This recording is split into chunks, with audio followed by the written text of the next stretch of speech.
Just took me a nice long nap, and I took my seeds that I was using, that I was growing in my greenhouse, and I went back to fish emulsion food. Um, More familiar with using it than what I was using at first. This is a very good fertilizer for getting your plants off to a good start. Very good. Plus, I did tell you that my seed starter mix is also fertilized.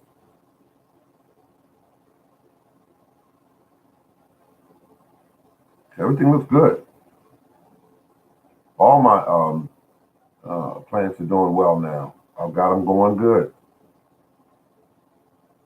And in fact, when I leave from doing this live chat, I'm going to go check on them again. Um, Also, my trees are doing quite well, filled with bloom. Um, and I will be taking some pictures very soon. And almost every tree has praying mantis in the trees. So that's interesting to me. And it's only that way because I do a natural garden. So when everything grows, you'll see like weeds on my property. So that brings in a food supply for the praying mantis. So the praying mantis are aware of the fact that there's food there during this time of year, spring and summer. So when that takes place, they set up camp so that their family members can survive. And the way that they set it up is that the entire yard, it's like every, I have trees, raspberry bushes that have praying mantis nests on them. So they mean to have higher numbers in this location because of the grasses. Another plus for the grasses is the fact that the grasses are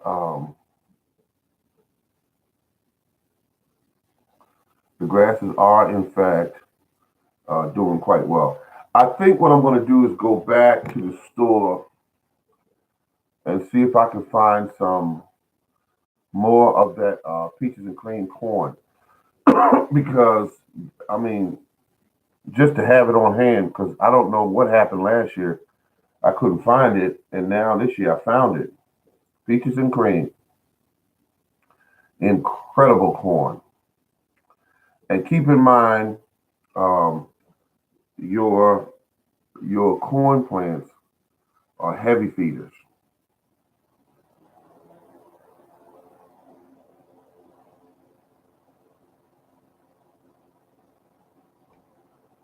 Peaches and cream. Mm, mm, mm, mm. Okay, let's see.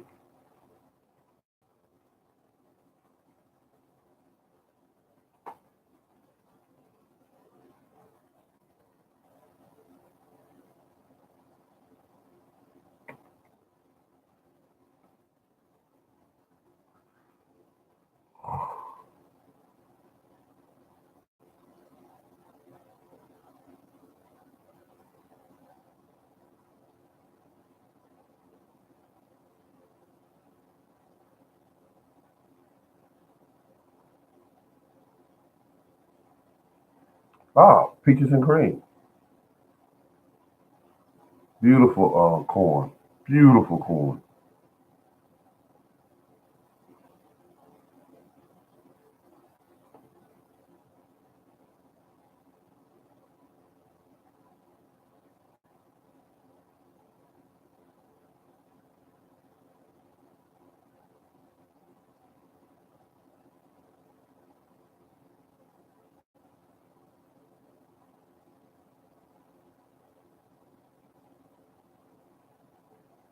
Growing peaches and cream, sweet cream. Good afternoon. Good afternoon. Good afternoon. The call as follows, but I have to.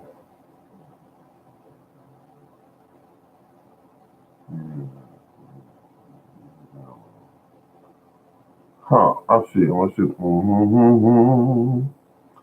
Let's see. So, okay, so I have corn growing down in the lower greenhouse. Good afternoon.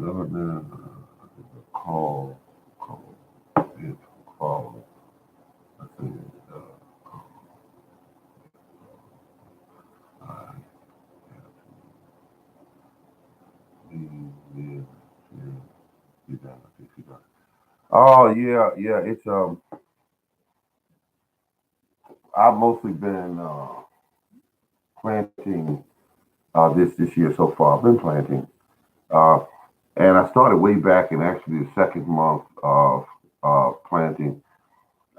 When I started out, it was corn. Excuse me, not corn, but it was what do they call it? It was tomatoes that were brandywine.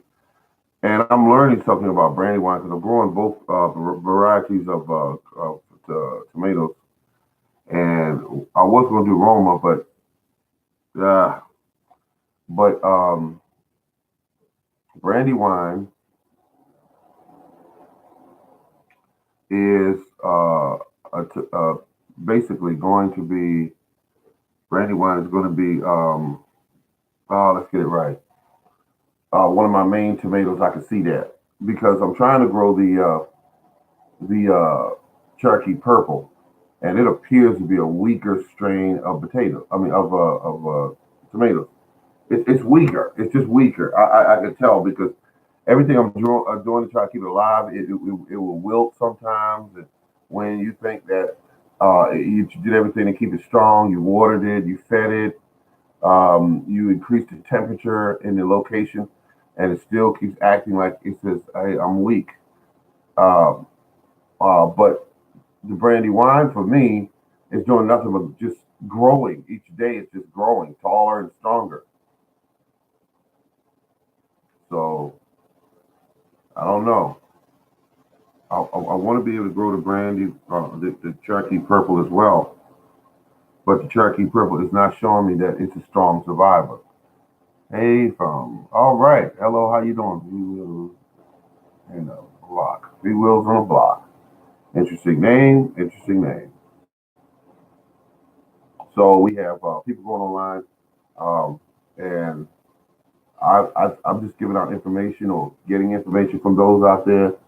Um, I'm growing corn again this year, um, close to the house. I try to grow it close together because it pollinates better. Um,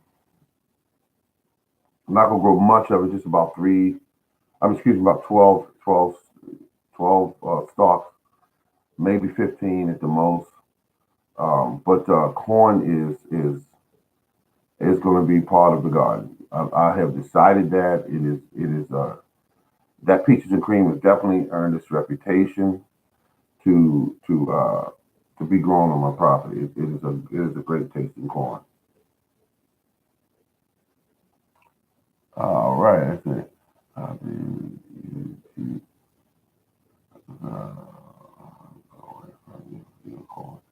I don't honestly. I don't because when my neighbor was building or cleaning out her garage, she found corn cobs in her garage, and she made me aware of it because she's saying, "Look, they're eating your product and bringing them over to my yard, and I have no control over that. In fact, I didn't even know that they did it. But this was 1 year I grew corn, or 2 years I grew corn, and they just chewed it off and took it over there. And you got a number of animals that'll do that. Rats, you got raccoons. They will do that. Squirrels. Um, I know that hanging disc, MP3 disc on a string, twirling around, that'll keep the birds somewhat away. I don't know if it'll keep squirrels away, but there could be some videos out there on that subject of keeping squirrels off of your corn. But squirrels get hungry, man. They're gonna go up to that stalk. As you come out there and see the stalk pull down to the ground, that's it. Either he did it, raccoon did it, bird stands up there, pecks open the top of the corn, goes in, it leaves an open spot for the worms to get in there, and that's it. They're eating. And I always say I don't mind sharing a little bit of my corn, but when they go ballistic and eat everything up, like the birds will go after my blueberries and just take them all. As soon as they get near, I mean, you come out there one day that morning, they were there. You had blueberries on there. Come out later that evening, around 3 or 4 o'clock in the evening, all the blueberries have been stripped off. My lady said I should get netting.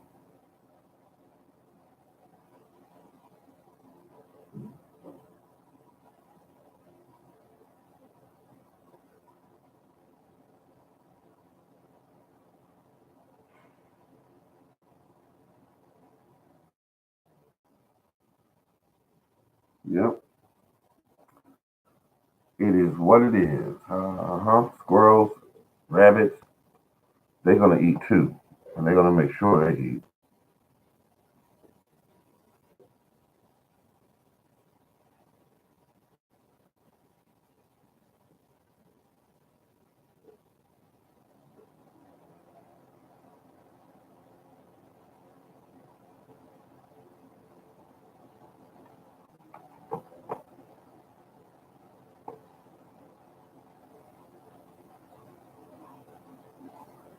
Oh, absolutely. You talking about where I grow them on the one stake? I will not grow grapes any other kind of way. I like that way. It works for me. I keep that about 6 feet. They send out their branches. At the end of the year, when I finish harvesting or doing whatever I'm going to do, or taking cuttings, I cut back everything. If I want to save the cuttings, I take the cuttings. I make other plants out of it. But in the meantime, um, yeah, absolutely. I cut them down to about, if the smaller branches, I leave one uh, bud on it. Bigger, thick branches, a pencil thick and bigger, I leave two um, buds on them. That's how I do it. And also, I started actually feeding the grapevines this year. It's important that you do that because if you don't, they'll be back there struggling, and you won't. You'll say, "Wow, I'm not getting any grapes." Because they can find all the food they want, and if they don't find it quick enough, or find the right food for them, they won't produce. I mean, they won't produce. You get a couple pieces here and there, but they won't produce.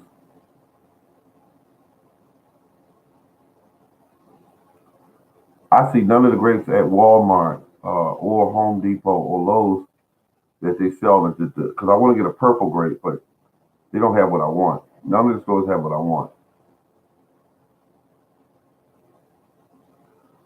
and I'm going for a table grape that's purple that most of the people are eating. Like if you go to my apple orchard, a good example, the Honeycrisp apple is is a great apple. It is a great apple, and that's what I grow most of. It is a very expensive apple, so I grow that.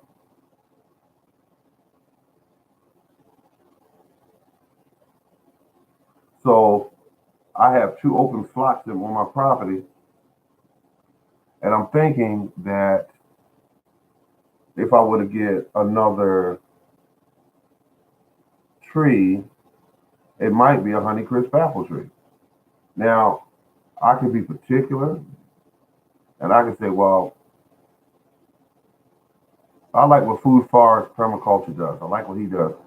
If he wants a tree, he'll grow the root base, and then he'll take a branch off of a tree that he wants, put them two together, and he didn't pay somebody $35 to do that. He didn't do it. He actually just grew it himself. It's called a root. I call it, well, the rooting, the root, the root stock, and then he'll join that with the type of variety that he wants, and it's all set. He's got a great, excuse me, a tree that can produce apples, and he didn't pay anything for it.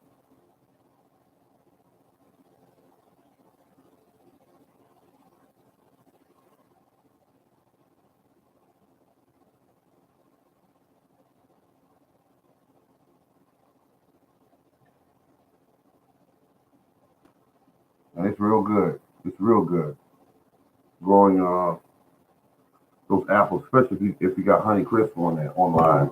I got Fuji, Honey Crisp, and Pink Lady, and what's the other one?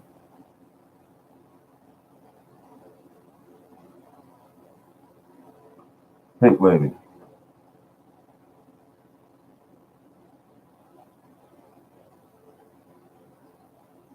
And to get all that started, really, all you need to do is grow a rootstock. All you need to do, if your tree is putting out those little shooters down at the bottom, grab some of that. That's your rootstock. And when you get that rootstock in the ground and get it going, then you grab you maybe a variety of trees on your property. You might get the Pink Lady put up there. You might get the Granny Smith, and you blend all these with this rootstock, and you've got a 4-in-1 or 5-in-1 tree growing in one location. Bada boom, bada bang. Good afternoon. Good afternoon.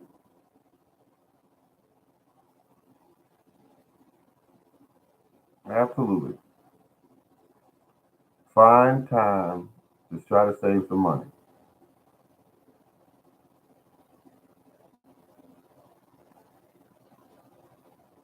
That's how you want to do it, folks.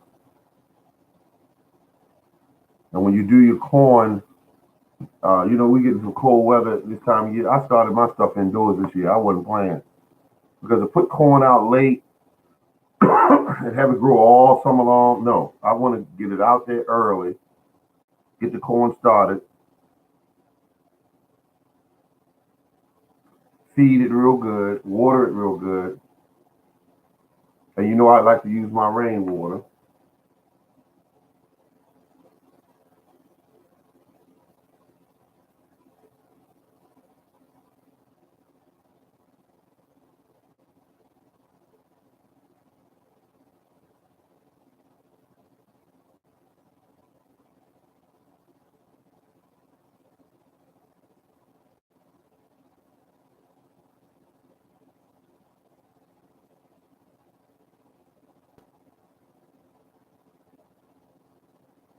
Feels good.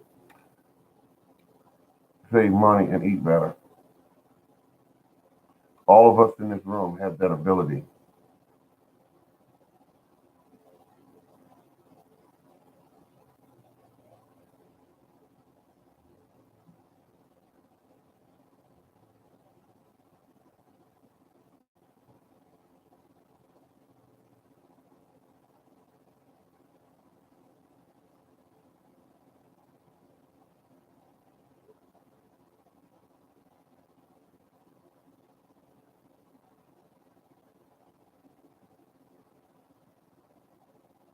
I don't like to disturb the soil when I garden.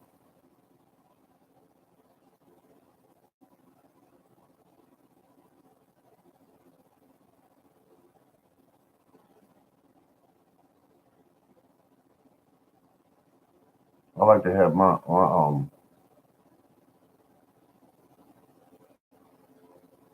soil bare with the natural um, home for the biology and just disturb it as little as possible.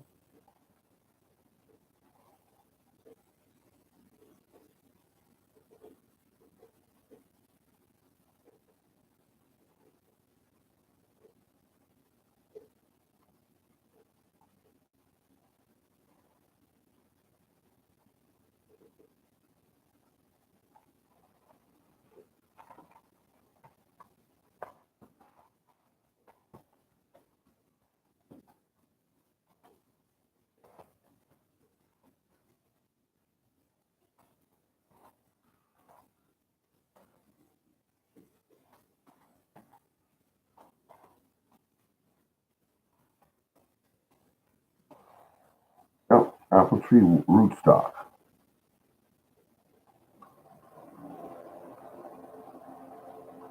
What is your location?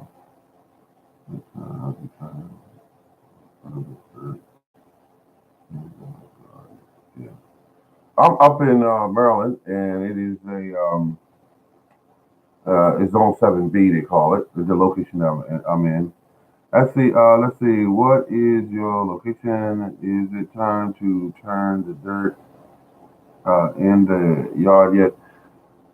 Uh, I never turn my dirt or soil. I just don't. And I understand some people do, but I just don't do it because it really rips your soil apart. It rips it apart. Trust me. Trust me when I tell you that.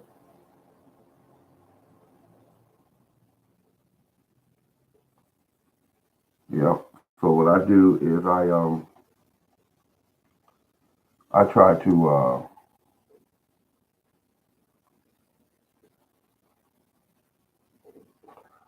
to get my soil, you know, what I do is I start in the fall.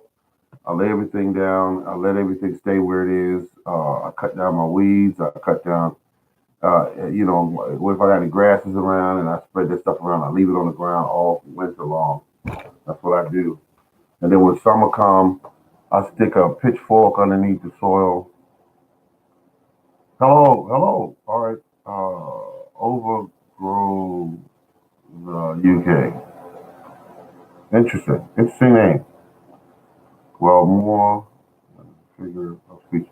Oh, okay, figure of speech. I got you. Yeah, because get so little being done outdoors. We have, yeah, because all my stuff I'm doing right now is indoors. It is all growing plants right now. That's what I'm focusing on primarily is growing healthy plants. That's what I'm doing. More for the future. We have not, uh, I have a feeling that we got some cold weather here coming back. We got some. I got a feeling. Um, and so I'm not too stuck on sticking anything outside yet.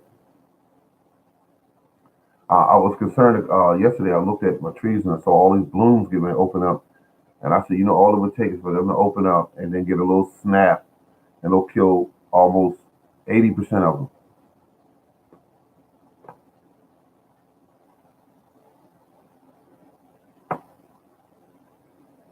Yep. So I'm shopping around for the best way to do things. Fruit tree rootstock. And that's how you do that. You don't wait to fail. You plan to win.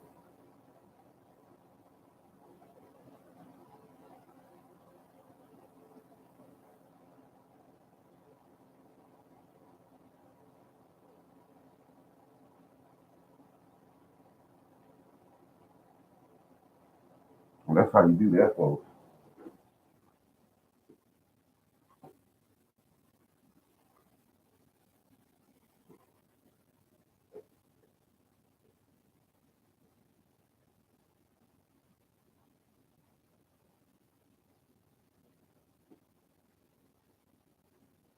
Yeah, that's how you do that. I mean, you put these trees in.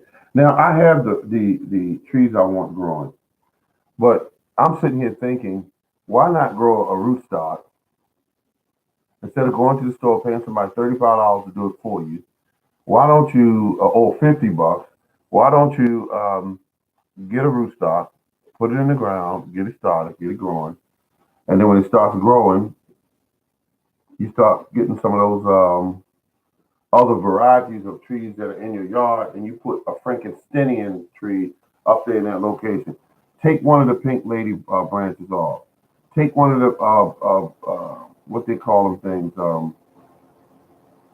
uh, honey crisp branches off. Take that one off. Go over there and get some of that, what they call that tree, um, Granny Smith and Honey Crisp. Get all those and put them on that tree, and that way you save money and you got a tree that's incredible, as opposed to going out and buying a tree and getting little or nothing for it and paying $30 for it. I don't know.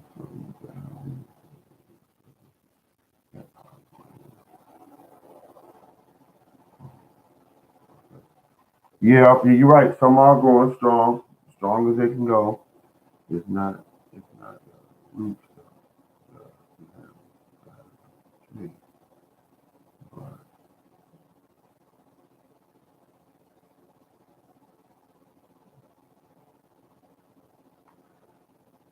Hello, how you doing there, late farmer 73?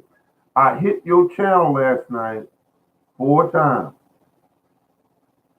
Hit your channel 4 times when you were live, and I didn't hear anything from you. I didn't know what was going on. I said, wait a minute, can he hear? Can he see me? Because I tried to hit you though, but I didn't get any word back. Let's see. Let's see. It's not the rootstock. Then you got me. There are two family homestead. Watch this, folks. What he just said. Well, you can see it there. What he just said.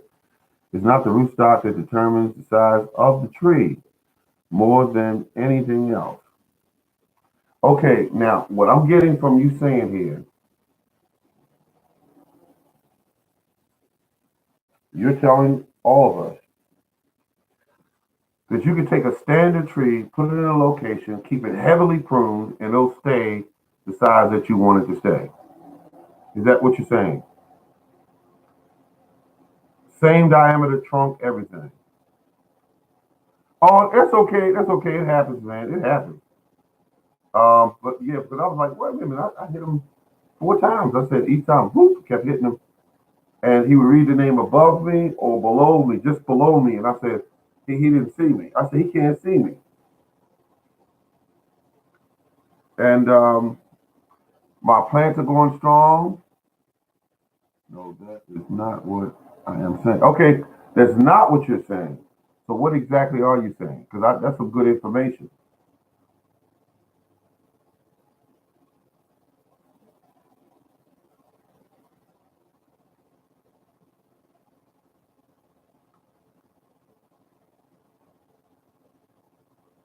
And I saw all that. I saw that lead farmer, that food delivery you had come to your backyard on 4 legs. That deer salesman that came to your property. He's trying to get you hooked on deer being in your refrigerator.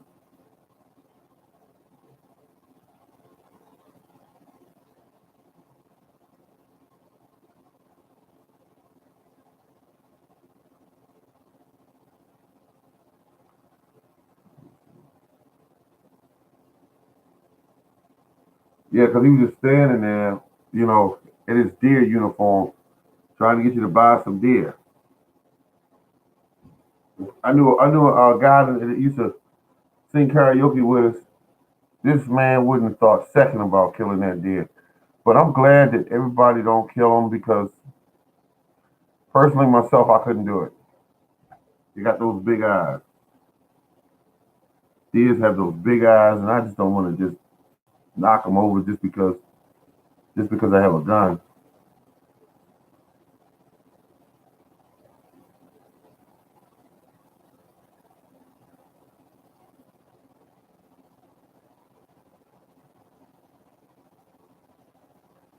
But he bring that deer into the.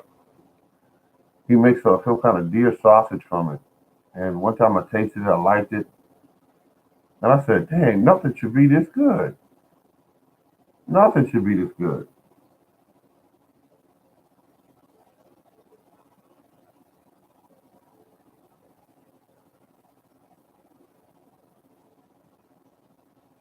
Now, let's see. It is not the rootstock that determines the size of the tree more than anything else.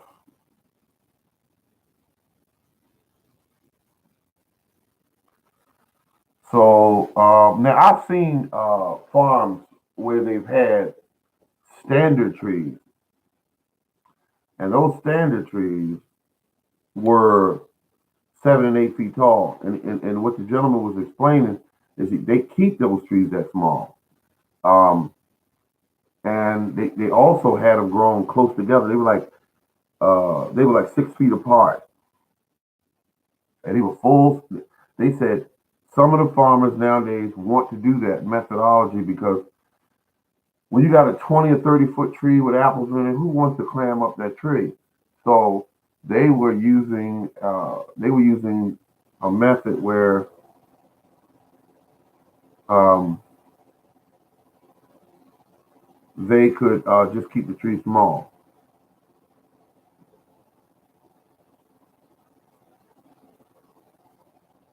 Oh, okay, yeah, I can understand it, eating a deer when you have to. Absolutely. It's like when I go fishing, I will release all the fish that I will release everything I'm not going to eat. I will release it, and I've seen people do some weird stuff. I've seen people take a rockfish that was 6 inches long, which that's against the law here in Maryland. Um, and they get caught with one. It's like a huge fine. I don't know how much it is here, but at one point people said it was like $500 per fish.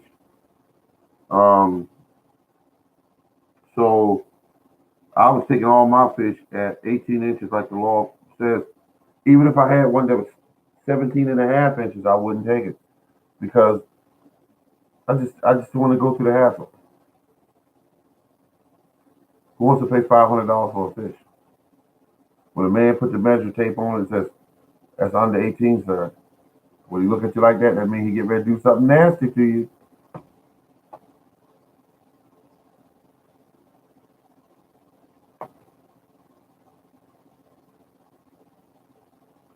Now, have anyone? They tell me that the standard trees take longer to produce fruit than a dwarf.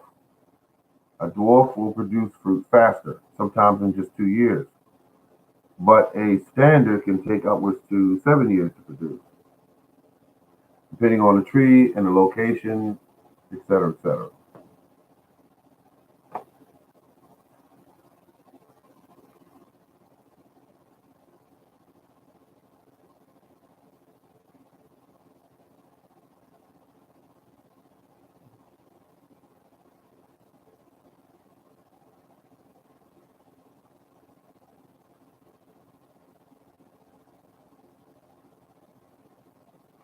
Yeah, I mean, so I don't like standard trees for that reason. I have one standard tree on my property, and that was gave to me by what was it? A company that sold trees that went out of business. Called Summerstone Nursery. God, thank God they out of business. Horrible company. Horrible.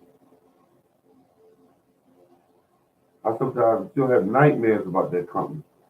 You want to start an orchard, you go order your trees, you go through the book, you order everything. I mean, go online, you order everything, you stack it up, you pay the money at the end of the transaction. The trees come to your house, and they're about the thickness of a knitting needle.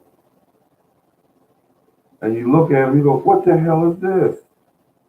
Plus, out of the 8 you may have ordered, 5 of them are dead. You call them back, and they say, we got a lot of orders going out right now.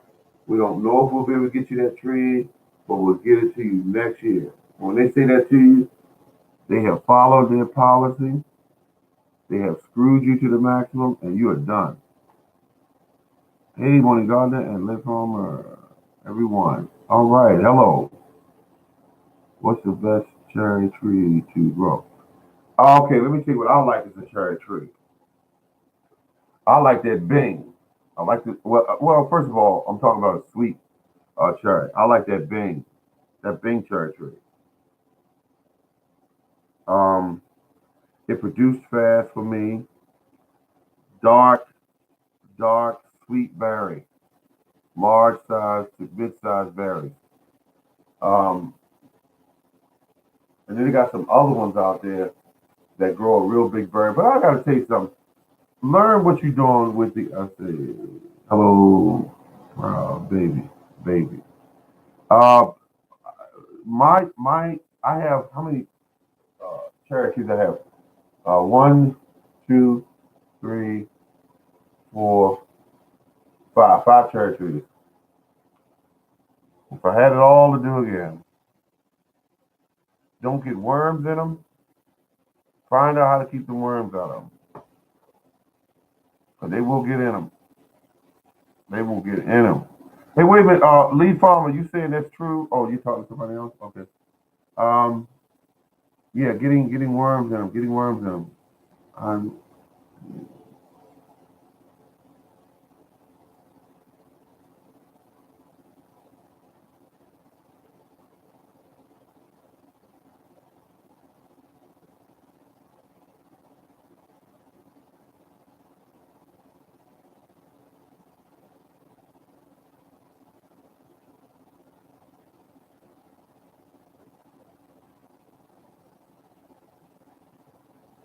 oh, I see what you're talking. Okay, I see what you're talking. You're talking about the rootstock don't affect the size of the fruit. I think I'm understanding you correctly on that. Yeah, because everybody uses different rootstock. M1 and all that kind of stuff, and something 60 or 6. Um, and these rootstocks will grow certain size trees. Now, I'm gonna give you an example. My dwarf trees came with labels that said this tree will grow approximately 8 to 10 feet. They're telling you that maxed out 10 feet. It rained so hard here last year. When it got near midway in the season, my trees was 20 feet tall. 20 feet.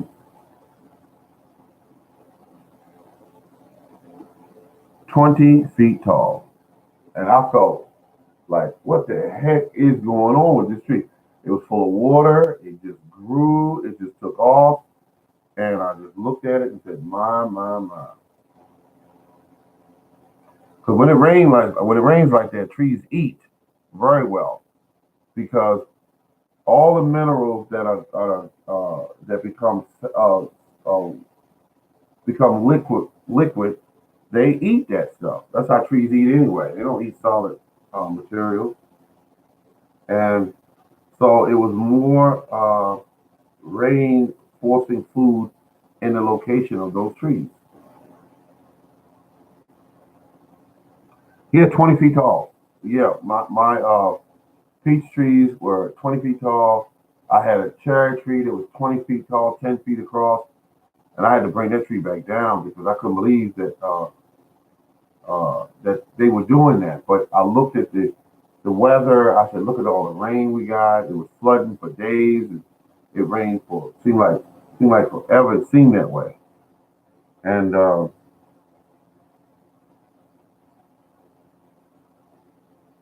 when that happened, folks, it was crazy.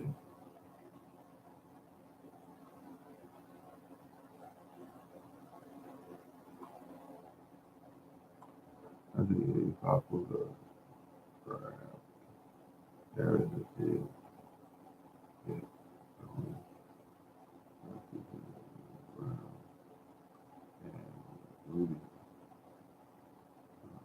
Well, yeah, that's possible for the grass to do that.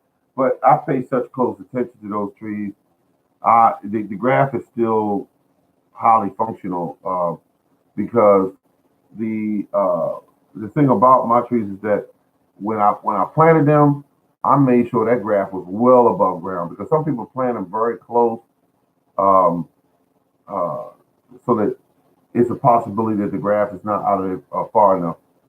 But yeah, I stick it all the way out there. I stick it all the way out, at least about 6 inches or something like that.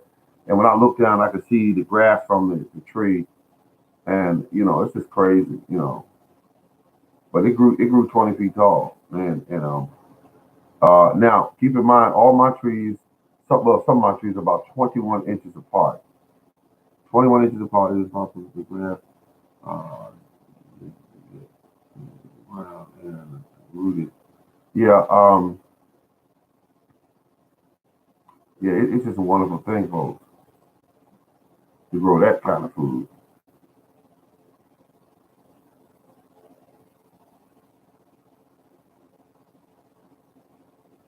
And the time says I gotta go, folks. But it's been real nice talking to you, and each one of you stopped in. I like having a small audience. I don't really have big audiences on this channel. Just basically small, and it's like a intimate conversation you can have with people coming in and trying to get information or giving information to help others, and that's very important because we got to work together because it's just going to make it easy on everyone. And some of you are very knowledgeable. A lot of you are very knowledgeable actually on this gardening thing. No one knows it all, but together we can have more information to pass around. All right, folks, it's been the Morning Garden. Thank you. Thank you very much.